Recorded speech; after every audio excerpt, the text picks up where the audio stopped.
Hi guys, my name's Sami from Pioneer DJ, and today I'm joined with Lyrical B, and together we're going to be going through the key features on our brand new 2-channel scratch battle mixer, the DJM-S5.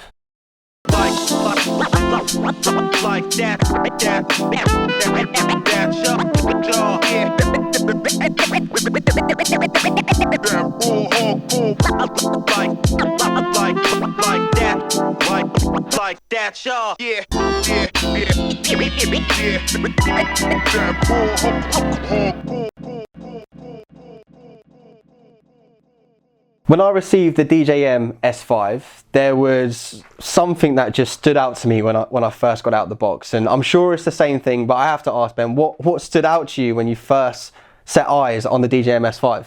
Well, to be fair, it's actually 2 features, but it goes without saying, the Ferrari red absolutely stood out amazing, and the window to the crossfader for me was just a game changer. Yeah, same as that for me. It's our first mixer that we've gone for this, especially within the last kind of 5 to 8 years, where we've gone for this red and black color scheme. And for me, it's a game changer visually because it's going to stand out on videos.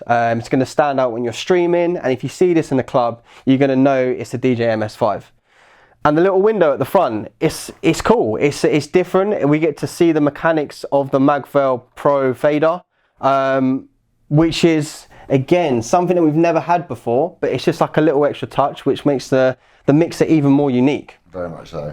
So moving on from the color scheme, let's take a little look at the layout and what we have here. So obviously you know our range from our DJM-S11, our DJM-S7.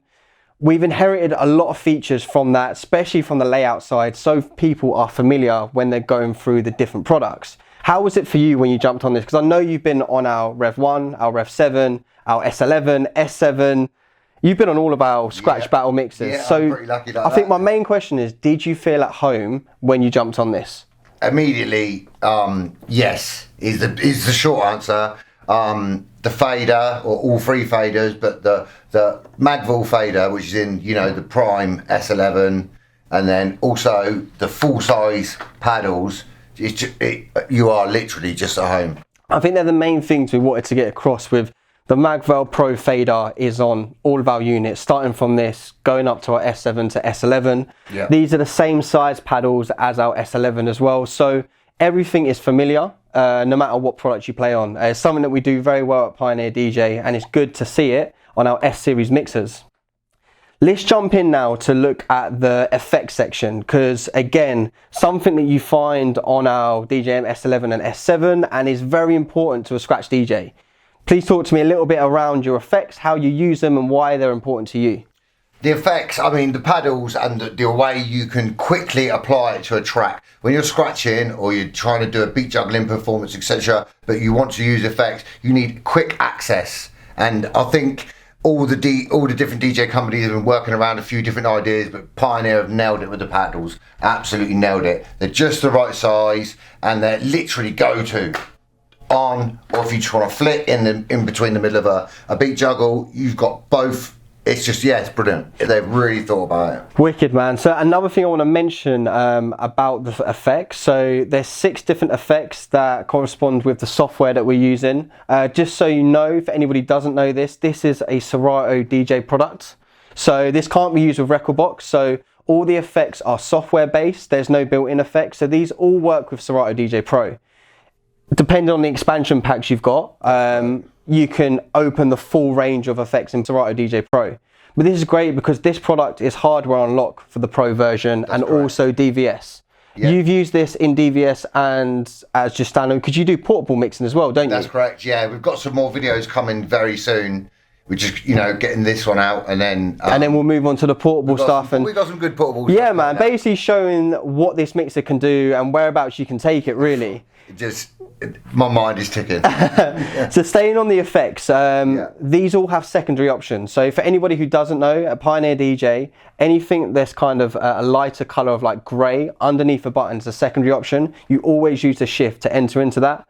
So we have channel fader reverse, we have 2 different curves for our crossfader. Which one do you normally go through when you're mixing? I leave it literally in scratching, even if I'm mixing. So you have the tight one where as soon as you're coming in, it's like the audio, not a fade going into the middle. Yeah, even when I'm mixing, if I'm mixing and I've got that tight cut, which you don't want for mixing, I leave that in the middle and use the out faders. I'm old school. But no, always have it tight, ready to cut, you know, ready to rock. Wicked. But again, people are different. Everyone's got a different way of Of course.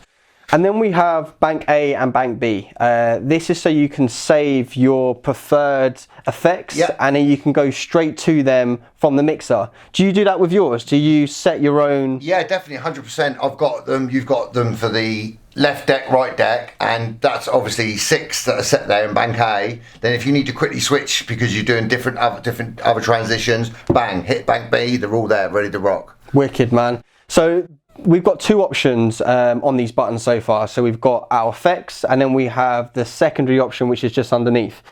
This also goes into a third option with these buttons here. So a brand new feature for us is the scratch cutter. Have you used this yet or gone through it? No, I haven't really had much time to go through the scratch. I only managed to use the scratch cue. Cool, so we've introduced a third option, which is a brand new feature for us called the scratch cutter. Now what this is basically doing the crossfader for you. When you're normally scratching, you've got one hand on your turntable doing the vinyl, and your second is doing the crossfader. And as you know, it's the classic line of patting your head and rubbing your stomach at the same time. Very much so. It's 2 different things at the same time. And I think learning, especially for myself, I'm trying to learn to scratch, and I'd say that's the hardest bit for me. Yeah. Something like this that we've introduced into the DJM-S5 is perfect, because what this does, this helps me to learn to scratch. So on these 6 buttons here, there's 6 different scratch cuts that you can pick from or technically learn. The first one's called a forward scratch. How you activate this is you pick any button, you hold it down, the rest of them will turn off, and you'll only get one button that is illuminated. From here, you do the lock on, or you can do the latch, but I do lock on so it stays on.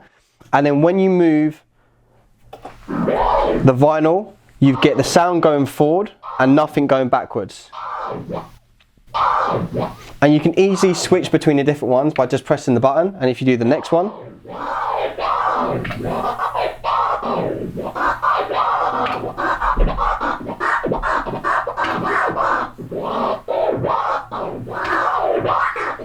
so they're the 6 different cuts that are built in, and if you keep on doing that, as I change the beat parameters, it changes the timing of the cut. And you can see that flashes there as well to let you know that you've changed the timing of that as well. So how I see this is like a learning tool. Go back to the forward scratch. Once I put that on, I would do the forward scratch with the scratch cutter, and then I would turn the lock off, and then I would try it myself.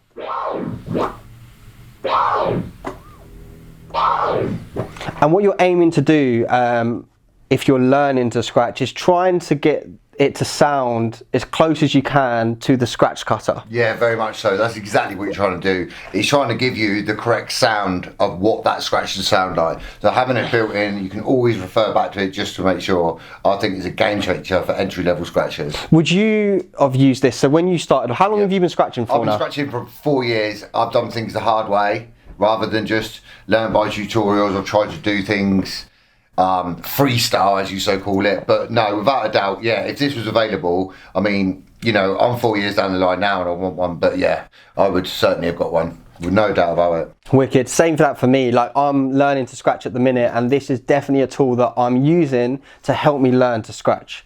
So before I move on to the pad modes just below, I just want to highlight one more feature that's on the secondary option, and that is Crossfader Hot Cue.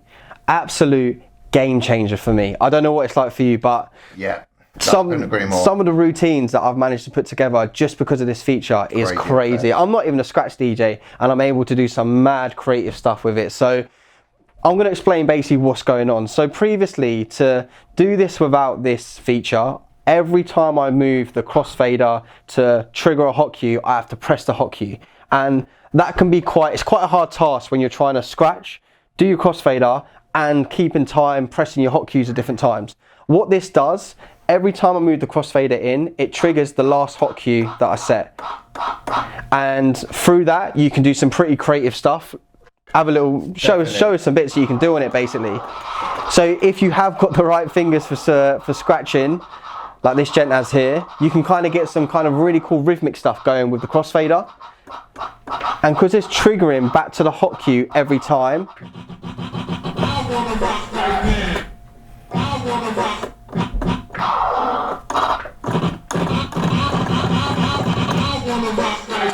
I mean, like just those little bits there, to be able to do that, you would have to be hitting this hot cue so fast and doing a cut at the same time to be able to get that sort of sound.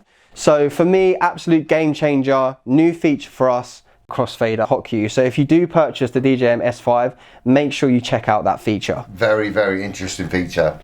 So let's move down now to the pad modes, which for a scratch DJ is, apart from obviously you've got the fader, your paddles up here, it's probably the next important part of the mixer. Yeah. How often do you use this section and what do you use it for? The pads are the next most important thing to me. It goes without saying, you've got your different features on each, menu. For instance, hot cue, roll, auto loop, sampler. You've also got one button, you're onto the second. I really don't see it being a disadvantage only having 4 pads instead of 8 each side. I really don't, because you've got the button to get to them if you really need them. So people that are saying, oh, I know loads of people with the S11 and they only use 4. So I can't see it really being a disadvantage personally. And I think for where this sits as a mixer, somebody who's looking to get into this side of mixing, this is definitely going down a certain route of mixing. Perfect. I think the 4 having the physical hardware buttons is a great starting point. Yep. But we have got the button here that says 5 to 8. So for anybody that's wondering, when you press that, you get the next set of hot cues, which is your 5th to your 8th hot cue. So they are all there, but physically you've only got your first 4 to play with, which, like you've just said, is probably the first 4 are the most popular and the ones that you use the most on like a hot cue or something, Very much or so. when you're using your rolls and different things. But I just want to highlight how we go through the different modes. So on each pad we have 3 different modes to play with. In total there's 12 different pad modes on the DJM-S5. You have to press mode, and then for the first option there's these little dots here and they indicate how many times you press that pad. So if I press that once, I'm now on hot cues. If I press mode and press this twice, I'm now on gate cue. And to go on to the third option, you hold mode and shift, you press it once, and I'm now on keyboard mode for my first pad. And what I've just done there, you can do that the same on every single pad and get 3 different modes for each pad. So for me, even though it doesn't seem like they're all here on the kind of hardware side of things, they are all built into this. So you're still getting a lot of the features, again, that you're getting on your S7, S11, and they are your pro, especially going up to the S11, they're your pro mixers. That's just blown me away, because I didn't even know about that side of it and I was already sold, and you just oversold me now. That's amazing. Yeah, so it's 3, 6, 9, 12. So there's 12 pad modes to play with, and like I said, when I found that out and was using them all, and when I've worked out how to get around it, again, for anybody who missed it the first time, mode, 1 tap for your first option, mode, 2 tap for your second, mode and shift for 1 tap for your third option. So all the pad modes are there to play with, and yeah, again, they're there to kind of allow you to be creative and take your mixes down a different route to the average DJ. Very, very much so. Yeah, no, that's absolutely phenomenal. The fact you've got so many options with just few buttons, rather than having loads and loads of buttons on there and loads of different pads, confusing people, which it does get confusing with mixes if you don't know what you're doing. Yes. But this is very, what you see is what you get. And like you say, just the shift mode, 1 tap, shift mode, 2 tap, absolutely awesome design. So moving down from the pad mode, we're now going to be looking at this area here, which is your up faders and crossfader. Really important for scratch DJs. What are your thoughts? The most important. The most important. What are your thoughts firstly on the up faders? I was very surprised how lack of resistance on these up faders. I mean, they literally, look. And for a scratch DJ, just to confirm, is that a good thing? That is a good thing. Cool, yeah, cool. smooth, So I just need to confirm. I'm not sure on that side, but that's good. So anybody that's watching this that is looking to start off DJing, these are great up faders to start with. And when you moved on from this to go on to like the S7, the the Rev 7. Did you still feel at home? Did they still feel the same sort of feel? They literally had exactly the same feel as what was in the Rev 7. There was just no resistance. Nice. And now we have obviously the Crossfader, which is the most important thing. I know we've already mentioned the Crossfader, but we're going back to it again because for anybody kind of learning about this side of mixing, your most important tool here is the Crossfader. And the MAGVEL Fader Pro, we have it on this unit, we have it on the S7, and we have it on the S11. So we have it on the full range of our S series of mixers. If I'm not mistaken, the Rev 7 too. And the Rev 7, yes. So basically everything in this kind of world of DJing, which is scratch battle style mixing, we have on our kind of pro products. Obviously not the Rev 1 because that sits in a kind of different category. That's more entry level, yeah, but this is like, it's nice to be able to buy this at an affordable price, and you've got the Crossfader that you're going to be using on your pro gear. The value for money for me is just there. We've explained it all, you know, it's just absolutely epic. And to have the best fader pretty much money can buy for that amount of money, I'm just pretty gobsmacked. And you've got the feeling adjust on the front, which is a great addition, because how important is that to a scratch DJ? It is very important. Some scratch DJs like a nice firm mixer, whereas I'm the opposite. I like it to feel like it's sliding on ice. Right, okay. And I love that feeling, so I have it nice and light, and then, you know, gun oil in there to make it even slicker, but that's another story. But no, it is very important. Also, when you're training, this is what we don't think about. When you've got it on light and you can do everything you can do, if you want to train your muscles up in your fingers, start putting some resistance on it. Right, okay. So you've actually got to move it. Yeah. So it's resistance training, muscle training. So it's not just there for a feeling. It could be there to actually physically train the muscles in your fingers. There we go, guys. Every day's a learning day, and today I'm learning about how to train the muscle memory in my fingers. Mate, that's such a good tip. And for anyone out there, there's definitely something to try, something I'm going to be taking on board, so thank you for that, Ben. No.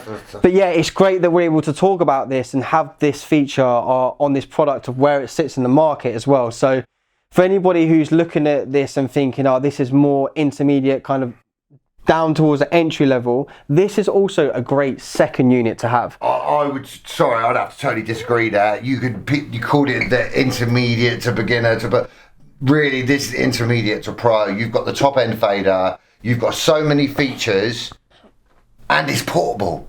The rest of them ain't portable. Mm-hmm. Yes, another thing we haven't, touched on yet, but we will be getting onto that. But again, for the money, the functions you are getting, the hardware you are getting, the sound, you've sold me. It's brilliant. No, it's good to hear that you've had this for probably a couple of weeks now, and it sounds like you've basically fallen in love with it. I have, yeah. Immediately I opened it and I told you Ferrari red, see that, and but things that look good ain't always good, does it? I'm not like that. But immediately when I started using this fader and started using the pads, then started using for the effects, the paddles. I was instantly, I can't lie, I'm in love with it now. No, that's good to hear, man. And I don't need it, but I'm going to hopefully get one. Yeah, no, fingers crossed. Well, one thing you mentioned that we definitely need to talk about is the portability factor 100%. Of this unit.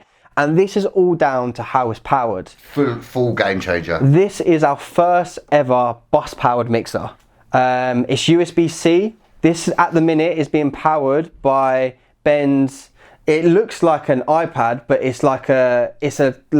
Basically. It's a flat PC, a flat screen PC. But this is enough to power up this unit, which is just, like you said, it's a game changer. But you've tried some different sources of power. Yeah, Talk us through a little bit of that. So short version: if you don't want to use Serato, for instance, or if you're trying to scratch with wax, you can use actually your laptop or as a bank hub, because you just literally close it down to mute, to screensaver, and then it just takes the power, and you can cut away with scratch wax, so you don't actually need Serato open, you can cut away. Or if you want to use Serato and have all the effects, that battery lasts about 12 hours. With Serato running and powering this, you're talking about 6 hours to go. Yeah, that's mad. That's crazy. Yeah, that is crazy. And I think what you've just spoken about there just kind of shows how portable this mixer actually is. It can be taken anywhere, so it's great if you're just starting off learning to mix and you want more of an affordable mixer with all the key features that are inherited from our range of S-line mixers.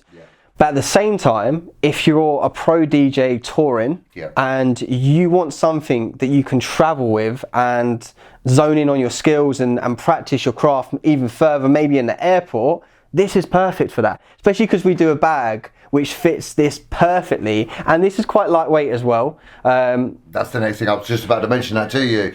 Not only is it portable, it is not very nicely weighted for a portable device. Yeah, it's lightweight. So putting all those factors together, I feel like it fits like the basket for any sort of DJ that's either in this world of DJing or is looking to get into the scratch battle. In the portable world of DJing, but I think this is going to open up stuff for people that ain't even on portables. I think it's going to open up for people DJing at parks and, you know, events, just different things. It's going to open up a niche in the market that want to do things portable. 100%. And just to mention everybody that's watching this, in the box you do get a cable that is USB-C to USB-A. So out of the box you're ready to play with the unit straight away. I would just like to add on, you can also buy yourself a power bank. As long as it's the same bus power as your laptop, you're good to go. Plug it in to the USB end, mixer's powered up, ready to rock. So that's been the key features on the DJM-S5. Thank you, Ben, for coming down today. And for more information, head over to the DJ Shop's website, where you're going to find more videos and all the tech spec for the DJM-S5. Catch you guys soon.